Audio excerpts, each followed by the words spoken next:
মার্কিন president Donald ট্রাম্পের শুল্ক বোমা থেকে মুক্তি পেতে ডক্টর ইউনূস ৩ মাস ধরে চেষ্টা করে গেছেন। ইউনূসের দপ্তর থেকে শুনিয়েছিলেন নানা আশার বাণী, বিশেষ অ্যাসাইনমেন্ট দিয়েছিলেন জাতীয় নিরাপত্তা উপদেষ্টা খলিলুর রহমানকে, যার বিরুদ্ধে অভিযোগ আছে তিনি মার্কিন নাগরিক। ভেবেছিলেন খলিলুর রহমান বাংলাদেশের জন্য কিছু একটা করতে পারবেন। আবার ট্রাম্পের মন পেতে ট্রাম্পের এক সময়কার বন্ধু ইলন মাস্কের স্টারলিংকে নিয়মের ব্যত্যয় ঘটিয়ে দিয়েছিলেন বাংলাদেশে ব্যবসা করার অনুমতি।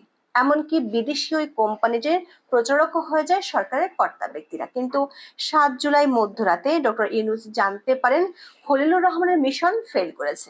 বাংলাদেশের অন্তর্বর্তী সরকারের প্রধান উপদেষ্টা ডক্টর মোহাম্মদ ইউনূস একটি চিঠি পান মার্কিন প্রেসিডেন্ট ডোনাল্ড ট্রাম্পের কাছ থেকে।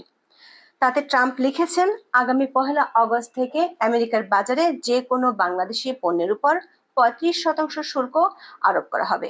আগে ঠিক করেছিলেন ৩৭%, এখন দিতে হবে ৩৫%। তার মানে নয়া ঘোষণায় তা ২% কমেছে।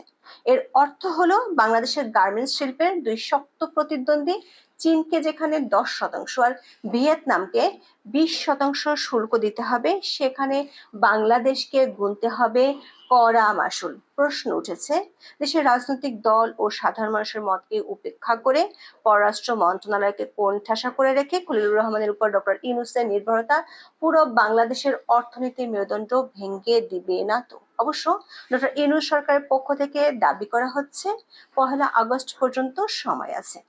৯ জুলাই একটি বৈঠক আছে, সেখানে হয়তো ইতিবাচক কিছু হতে পারে। কিন্তু ট্রাম্প প্রশাসনের পক্ষ থেকে ইউনূস প্রশাসনকে এরই মধ্যে এমন দুটি শর্ত দেওয়া হয়েছে যা মানতে গেলে বিশ্ব বাণিজ্যে বাংলাদেশ হয়ে যাবে মার্কিনই একটি প্রদেশ। ফলে ইউনূস সরকার কি সেই প্রস্তাবগুলো মেনে নেবেন নাকি কড়া শুল্কে বাণিজ্য চালাবেন? বিস্তারিত জানতে চলুন যাওয়া যাক বিশ্লেষণে। ট্রাম্প এর আগেও পারস্পরিক শুল্ক বা রেসিপ্রোকাল ট্যারিফস নীতির কথা বলেছিলেন। তার মূল যুক্তি হলো, যেসব দেশ মার্কিন পণ্যের উপর উচ্চ শুল্ক আরোপ করে, যুক্তরাষ্ট্র তাদের পণ্যের উপর পাল্টা শুল্ক আরোপ করবে। তিনি এটিকে যুক্তরাষ্ট্রের রপ্তানির ক্ষেত্রে হওয়া অবিচারের জবাব হিসেবে আখ্যায়িত করেন। গত এপ্রিলের ২ তারিখে ডোনাল্ড ট্রাম্প বিশ্বের প্রায় ১০০টি দেশের পণ্যের উপর এই পাল্টা শুল্ক আরোপ ঘোষণা করেন। সেই সময়ে বাংলাদেশের পণ্যের উপর ৩৭% শুল্ক আরোপ করা হয়েছিল।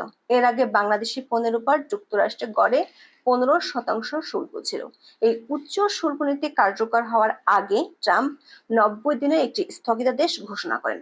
সেই ৯০ দিনের সময়সীমা শেষ হওয়ার ঠিক আগে ৭ জুলাই ডোনাল্ড ট্রাম্প নতুন করে শুল্ক হার নির্ধারণের ঘোষণা দিয়েছেন।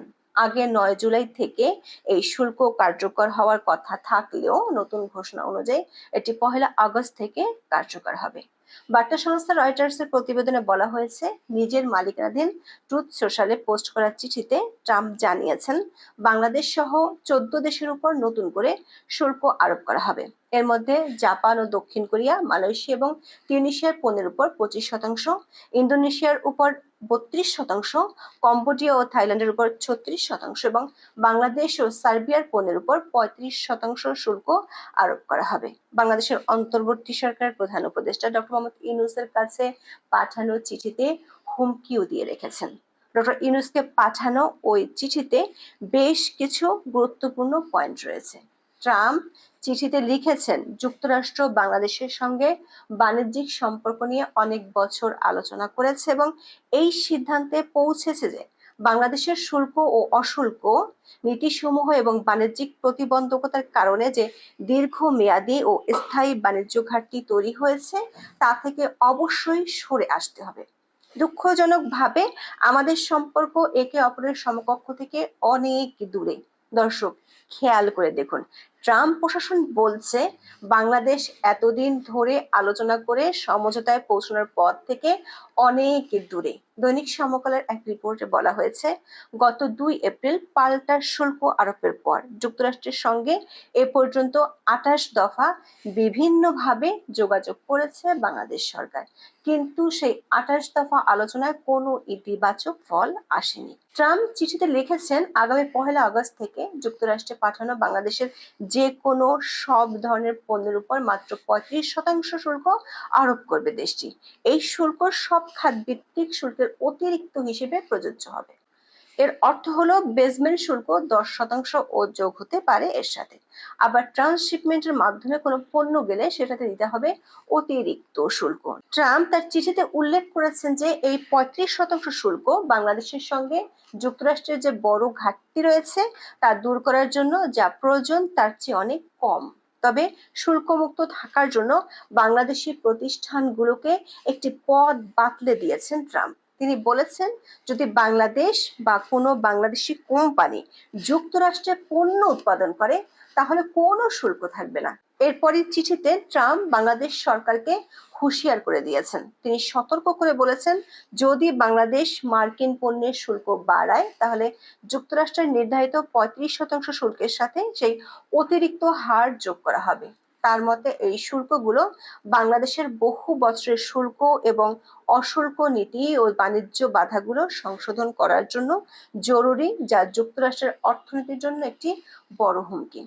চিঠির একেবারে শেষ দিকে বলেছেন, আপনি যদি এখন পর্যন্ত বন্ধ রাখা আপনার বাণিজ্য বাজার যুক্তরাষ্ট্রের জন্য উন্মুক্ত করতে চান এবং শুল্ক অশুল্ক নীতি ও বাণিজ্য প্রতিবন্ধকতা দূর করেন তাহলে আমরা সম্ভবত এই চিঠির কিছু অংশ পুনর্বিবেচনা করতে পারি। দর্শক, এই পুনর্বিবেচনা বৈঠক চলছে গত 2রা এপ্রিল থেকে। 21শে এপ্রিল ওয়াশিংটনে ইউএসটিআর এর সাথে বাংলাদেশ বৈঠক হয়, যেখানে যুক্তরাষ্ট্র 6টি নির্দিষ্ট বিষয়ে ব্যাখ্যা চেয়েছিল। বাংলাদেশ 4 জুন লিখিতভাবে এর জবাব দেয়। দৈনিক প্রথম আলো এবং বাংলা ট্রিবিউনের খবরে বলা হয়েছে, বাংলাদেশ ও যুক্তরাষ্ট্রের মধ্যে একটি খসড়া শুল্ক চুক্তি প্রস্তুত করা হয়েছে। এই খসড়াটি 2025 সালের 12 জুন সই হয়। এই খসড়া চুক্তিটি হলো একটি নন ডিসক্লোজার এগ্রিমেন্ট বা এনডিএ। চুক্তিটিতে বলা হয়েছে দুই পক্ষই চুক্তির বিষয়বস্তু প্রকাশ করবে না। বাংলা ট্রিবিউনের খবরে বলা হয়েছে, এই গোপন খসড়া চুক্তি দেশের বেসরকারি খাত ও রপ্তানিকারকদের দুশ্চিন্তা বাড়াচ্ছে। দৈনিক প্রথম আলোর খবরে বলা হয়েছে, এই খসড়া চুক্তিটি নিয়ে 17 জুন দুপক্ষের অনলাইনে বৈঠক হয়েছে।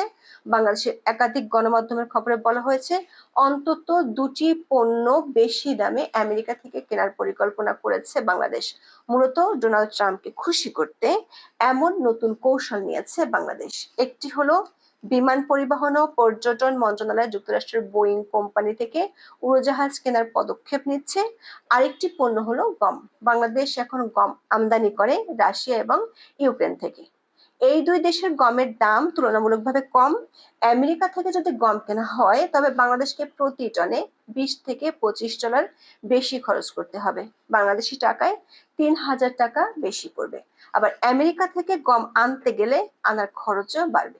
এর পাশাপাশি বেশি দামে তুলা আমদানি করে ট্রাম্পকে খুশি করতে চেয়েছেন অধ্যাপক মোহাম্মদ ইউনূস। বাণিজ্য সচিব মাহবুবুর রহমান দৈনিক সমকালকে বলেছেন, যুক্তরাষ্ট্রকে জানানো হয়েছে বাংলাদেশ বিশ্ব বাজার থেকে আমদানি করে এমন অন্তত 41টি পণ্য যুক্তরাষ্ট্র থেকে বেশি আনার সুযোগ রয়েছে।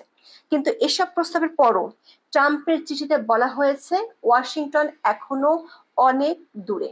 বিজনেস স্ট্যান্ডার্ডের এক খবরে বলা হয়েছে, ট্রাম্প প্রশাসন থেকে বাংলাদেশের উপর 2টি কড়া শর্ত দেওয়া হয়েছে। পত্রিকাটি বলছে, যুক্তরাষ্ট্রের প্রস্তাবিত চুক্তিতে এমন শর্ত দেওয়া হয়েছে যে যুক্তরাষ্ট্র কোনো দেশের উপর বাণিজ্য নিষেধাজ্ঞা আরোপ করলে বাংলাদেশকেও ওই দেশের উপর বাণিজ্য নিষেধাজ্ঞা আরোপ করতে হবে। আবার যুক্তরাষ্ট্র কোনো দেশের উপর বাড়তি শুল্ক আরোপ করলে বাংলাদেশকেও তা অনুসরণ করতে হবে। দ্বিতীয় শর্তটি আরো ভয়াবহ, মেনে নিলে বাংলাদেশের যুক্তরাষ্ট্রের একক মনোপলি প্রতিষ্ঠা পেয়ে যাবে। শর্তটি হলো, বাংলাদেশ যুক্তরাষ্ট্রে যেসব পণ্য আমদানিতে ছাড় দেবে একই পণ্যের ক্ষেত্রে অন্য কোনো দেশকে ছাড়